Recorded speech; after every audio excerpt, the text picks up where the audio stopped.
டிவியில் ஒரு முறை பார்த்தேன். நாங்கள் இஸ்ரேல் தேசத்திலிருந்து யோர்தான் நதியிலேருந்து தண்ணி கொண்டு வந்திருக்கிறோம், அதெல்லாம் நாங்கள் பாட்டில் அடைச்சி உங்களுக்கு தந்தோம், வீட்டில் வச்சு ஆசீர்வாதம். யோர்தான் நதியே கொண்டு வந்து வீட்டில் திருப்பி விட்டால் கூட ஆசீர்வாதம் வராது. யோர்தான் நதியே கொண்டு வந்து வீட்டுக்குள்ளே ஓட விட்டால் கூட வராது. யோர்தான் நதி தண்ணியில் ஆசீர்வாதம் வருதுன்னா இயேசுவுடைய ரத்தம் சிலுவையில் ஏன் சிந்தப்படணும்?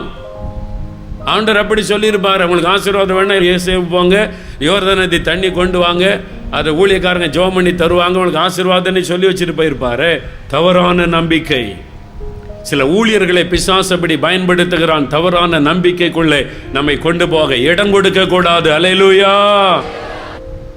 இயேசு கிறிஸ்துவின் சிலுவை மரணத்தினால எனக்காக மரித்த அவர்னால தான் எனக்கு ஆசீர்வாதம். அல்லேலூயா. எந்த பொருள் மேல நம்பிக்கை போக கூடாது. இன்னைக்கு இருந்தால் அதை எல்லாம் எடுத்துடணும், ஒப்பு கொடுக்கணும். ஆண்டவரே, இந்த தவறான நம்பிக்கைகளை மன்னியும், நான் அப்படி இடம் கொடுத்துட்டேன், என்னை மன்னிச்சிரும், என்னை பரிசுத்தப்படுத்தும் என்று சொல்லி ஆண்டவருக்கு உங்களை ஒப்பு கொடுக்கணும். ஆமேன் சொல்லுங்க. தவறான நம்பிக்கைகளுக்கு நாம் இடம் கொடுக்க கூடாது. ஆமேன். அது கர்த்தரை மறுதலிப்பதற்கு சமமாகிவிடும். அப்படி இடம் கொடுக்க கூடாது.